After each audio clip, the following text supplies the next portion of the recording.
Very good morning to one and all. And in this video series, we are going to discuss some important literary elements. So, the very first literary element is about tone and mood. So, here we find, as we know, that the whole drama has been written using blank verse. The tone and mood seems to be dark, doomed, and tragic comic. So, this will be our tone and mood. So protagonist and antagonist. So the protagonist of Dr. Faustus is Faustus, while the antagonist is Lucifer and his servants Mephistopheles, Beelzebub, etc. So what is major conflict?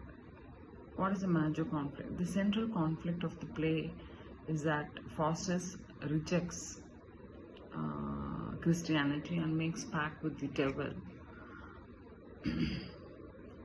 So promising his soul to Lucifer.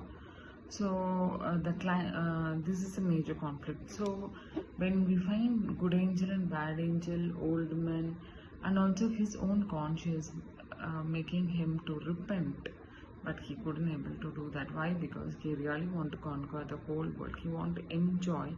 He want to be the ruler of this whole world. So that's why the central conflict of the play is that Faustus rejects Christianity. So the climax of the play occurs fairly early. Why? Because Dr. Faustus signs a contract with Mephistopheles, and that Mephistopheles seems to act as a servant for Lucifer, and they agree. Why? Because they really want a learned scholar, learned person like Faustus to help. Foreshadowing. So next important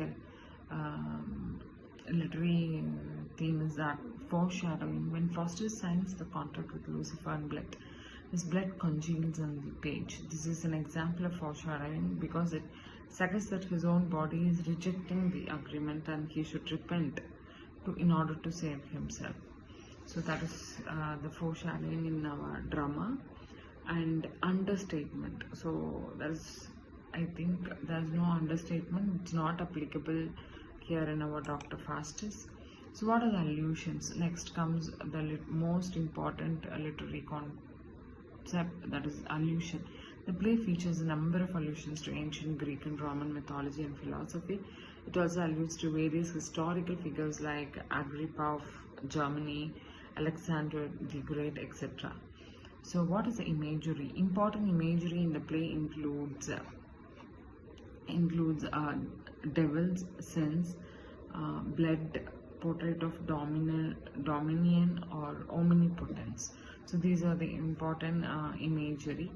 And what is a paradox? One of the primary paradoxes in the play seems to be the fact that Faustus aligned himself with the devils, still relying on Christian paradigms, and also to access and describe everything, whatever he faced in his life. So that will be the paradox. And finally, we have personification. So we find Faustus is finally into the world of necromancy. So in a parade of 7 deadly sins, each sin is personified as a real entity and brought on stage to explain their origin story. This was a common trope in medieval English morality plays, and early modern audiences would have likely recognized these characters right away. So here in our Dr. Faustus, the main literary concepts are characters. We can define it as the 7 deadly sins. So these are very, very important themes, we can say theme. Also we can mention it.